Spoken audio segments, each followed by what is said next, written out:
What's going on, folks? Baltmatrix here, and today we are going to be talking about two Voyager-class figures that, let's be honest, Hasbro should have made in the first place. They should have started Siege off with these figures as opposed to waiting almost a year later. That's right, today we're talking about Siege, Voyager-class 35th anniversary, Megatron, and Optimus Prime. Both of these figures look really good. And these guys look way better than the scat-covered figures that we've gotten before. Now, both of those figures are quite good, but these just look better. Yeah, let's go ahead and open them up and take a look. Out of the box, Optimus is quite stunning. The vibrancy of the colors just works so well, and I really, really like it. I just wish, the oversized Prime that I already reviewed earlier, I think works better for this mold, simply because, one, it's bigger, and two, I like those darker colors on the Cybertronian mold better. Now here is where you can see the big differences in the figures. Just not only are the colors different, but the overall feel of the figure is different. It's very strange, and maybe that's because of the kind of shimmeriness that they're going for. So let's point out the differences. 1, the red is much more vibrant. 2, the blue is much more vibrant. 3, the gray plastic has been replaced by white plastic.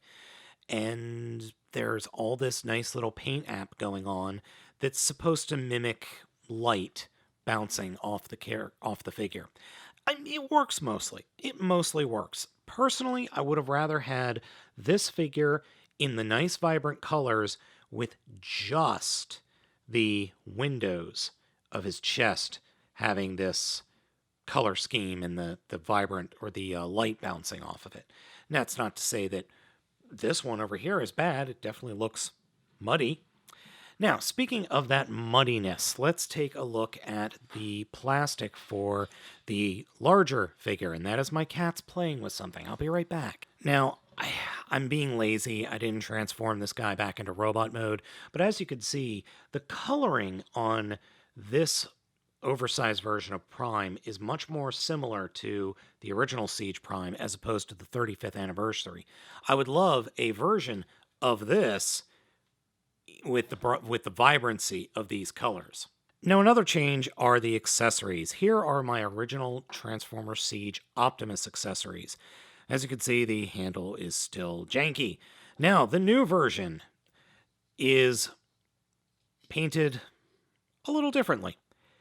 And this is where I'm a bit torn. I like the fact that we have a silver axe head and axe back, and I like the white for the handle, but I actually like the paint on the original better. I like the silver better, and the fact that the Autobot symbol is black, I actually kind of like that. That I could just get a repro label for. I'm tempted to take these apart and just swap some of the parts. Even the guns are a little different. Same mold, but as you can see, one has some paint, or I'm guessing smog, painted over the top. I'm not sure how well that shows up on camera. In person, it's a significant difference. This original one is much more brown. This one is gunmetal. Autobots, transform and compare!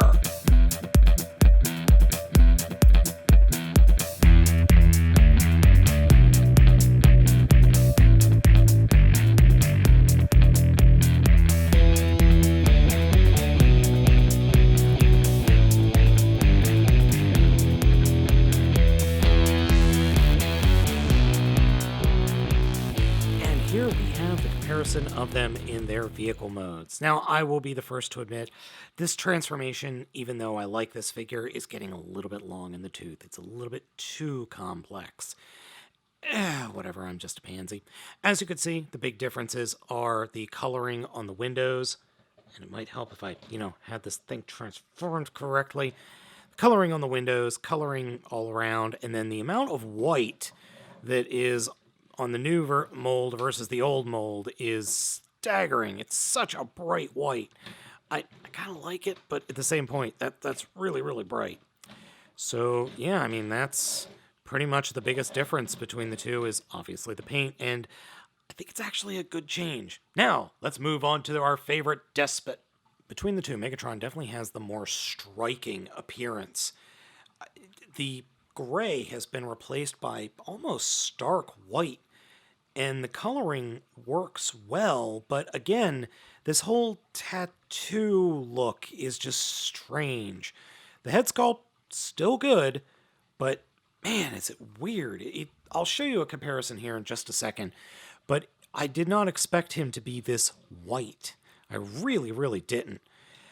Coloring does kind of work, though. Now you can see him next to his original, that just how different it is. I really can't do it justice, and maybe it's not showing up as well on video, but it is significantly different. I'm just kind of blown away, and it looks like a different figure. It looks like a completely different figure. If you put a different head on this Megatron, it would be a utterly different figure, as opposed to Prime, who, well, I mean, it's going to look like Prime. Now, the weapons, going to be lazy here. Again, the original, much more brown than this new one, which is much more gunmetal and has the art on it. And then the gun or the extra gun that Megatron comes with, the original has this nice red running through it, while the new one is just a solid color with some of that same paint, though the white is really nice. I like the fact that it's a bright white sword. All right, now that we've seen some of the differences between the original and the new one, I kind of dig this. I do. I like the brighter color scheme for Megatron, and his hips and legs are a little bit tighter on this figure than they were on the other one. But I think the thing that really actually throws me more than anything is this gray that's on the figure is so close to the original. It's just strange. It's literally the same gray. It's just a weird series of choices that Hasbro has made. I kind of would have preferred this, or at least this guy in the solid white. I think I would have preferred that as opposed to the luminous version we're going with. Okay, let's go ahead and get him transformed. Oh, before we get to the transformation, the one big difference is this pin is much tighter and fits much, much better than this pin and the panel. You see how it just wiggles about here? That moves, but it's much, much tighter, which is a good thing. Transformation time.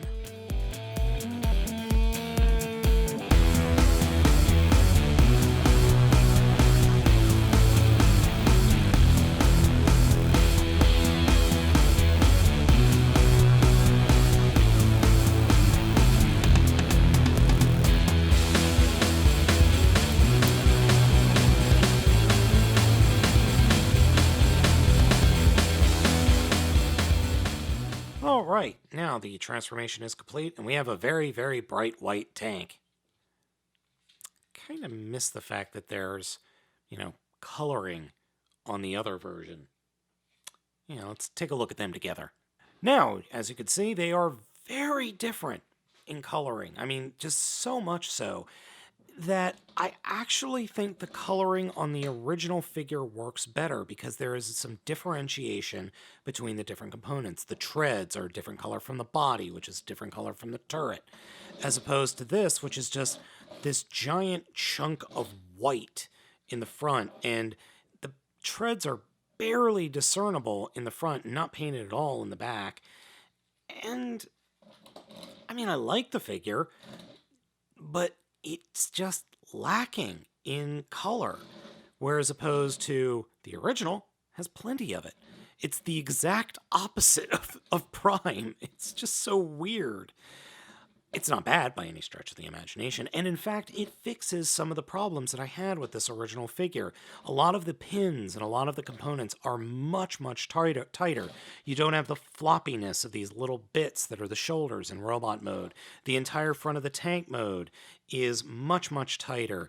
The pegs and the pins and everything is just much, much more together, so to speak, as opposed to this one. But I'm sacrificing a lot of paint apps. The barrel of the gun, or the barrel of the cannon alone is just exquisite here on the original and just boring here on the new one. I might do the thing again where... Actually, I might just flip these two components and see how that looks. Give me a second. All right, I've flipped them around, and the red barrel on the white with the silver, that works really, really well.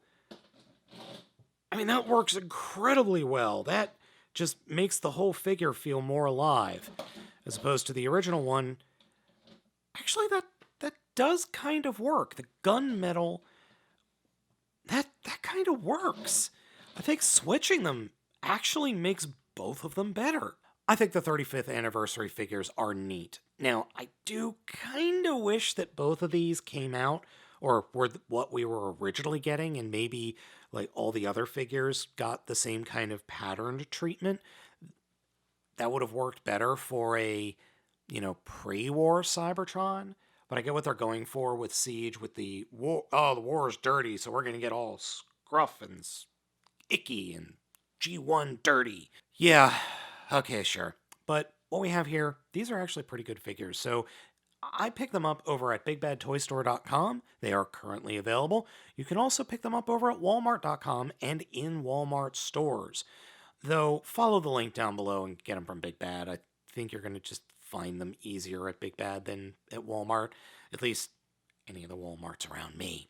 So folks, let me know what you think of these figures down in the comments. Be sure to hit those like and subscribe buttons, and be sure to hit the bell so you know when a new video is out. And please consider following the link down below and supporting me on Patreon. That's going to help me so much going forward, especially when YouTube is trying to murder me.